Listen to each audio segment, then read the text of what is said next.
જય સ્વામિનારાયણ વાલા ભક્તો.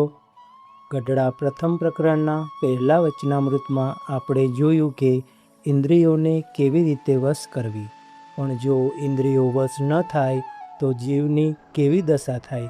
આજે આપણે શ્રવણ કરીશું વચનામૃત ગઢડા પ્રથમ પ્રકરણનું બીજું, જેમાં શ્રીજી મહારાજે કપટ અને કામ ક્રોધ જેવા શત્રુઓથી બચવાની બહુ મોટી વાત કરી છે.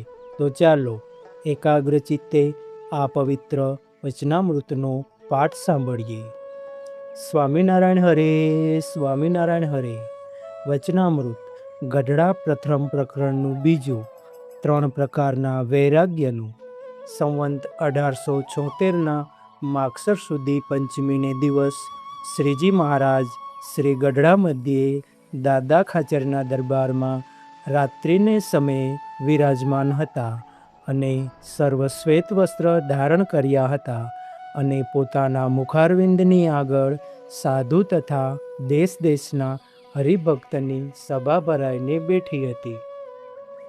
પછી મયારામ ભટ્ટે શ્રીજી મહારાજ પ્રત્યે પ્રશ્ન પૂછ્યું છે, હે મહારાજ, ઉત્તમ, મધ્ય અને કનિષ્ઠ એ 3 પ્રકારનો જે વૈરાગ્ય તેના શા લક્ષણ છે તે કહો.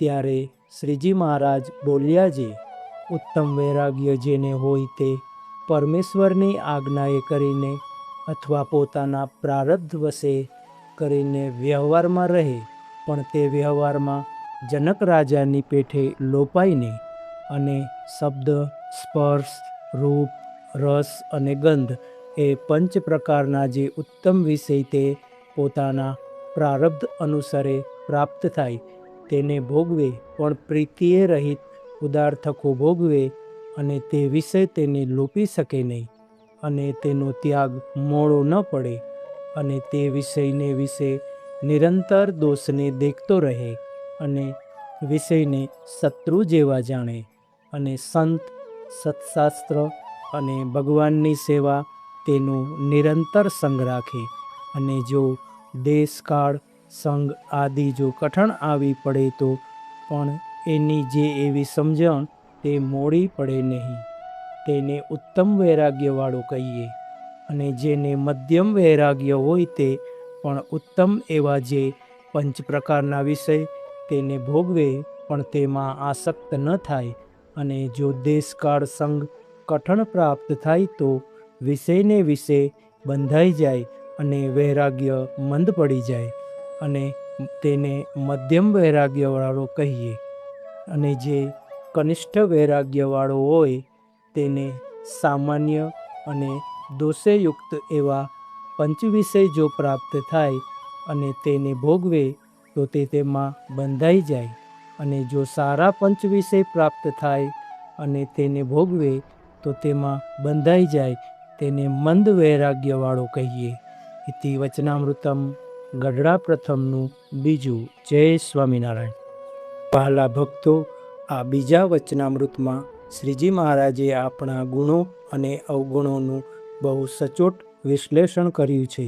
મહારાજ કહે છે કે ભક્ત ભગવાનની ભક્તિ કરતો હોય પણ જો તેમનામાં કામ, ક્રોધ, લોભ કે અહંકાર જેવા શત્રુઓ હજી પણ જીવતા હોય તો સમજવું કે તેના હૃદયમાં ભગવાન પ્રત્યે સાચો સ્નેહ હજી જાગી નથી.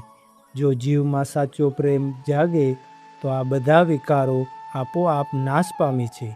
બીજી સૌથી મોટી વાત મહારાજે એ કહી છે કે ભગવાન અને સંત આગળ ક્યારેય કપટ ન રાખવું, કારણ કે કપટ રાખનારો જીવ ક્યારેય સુખી થતો નથી. માટે આપણે પણ આપણા હૃદયને એકદમ ચોખ્ખું અને નિષ્કપટ રાખીને ભગવાનની ભક્તિ કરવાની છે. જો બીજા વચનામૃતનો આ દિવ્ય ઉપદેશ તમને ગમ્યો હોય તો વિડીયોને લાઈક કરજો અને બીજા હરિભક્તો સાથે જરૂરથી શેર કરજો. રોજ આવા જ આખા વચનામૃતના પાઠ સરળ સમજૂતી સાથે સાંભળવા માટે અમારી ચેનલને સબસ્ક્રાઈબ કરવાનું ભૂલતા નહીં. જય સ્વામિનારાયણ.